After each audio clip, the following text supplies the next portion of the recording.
शिवना शिवमय. मी आता पहिली शिकते. मी आज मला 26 जानेवारीचं भाषण म्हणून दाखवणार आहे.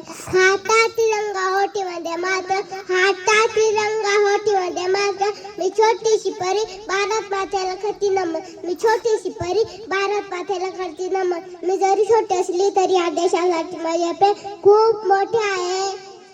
तिरंगा माझा, हात तिरंगा माझा मान आहे, भारत माझा देश आहे. हात तिरंगा माझा मान आहे, भारत माझा देश आहे. नवी स्वप्न, नवी स्वप्न नवी आशा, देश माझा माझी भाषा. मोठी मी बनणार, मी मोठी बनणार, देशाची शान वाढवणार. मी मोठी बनणार, देशाची शान वाढवणार. चला चला मित्रांनो, देशाला सुंदर सुंदर बनूया. शेवटी मी एवढेच म्हणेन, शेवटी मी एवढेच म्हणते, तीन रंग झेंड्याचे साऱ्या माझ्या आवडीचे. तीन रंग झेंड्याचे साऱ्या माझ्या आवडीचे. मी एवढे बोलून माझे भाषण संपवते. जय हिंद, जय भारत.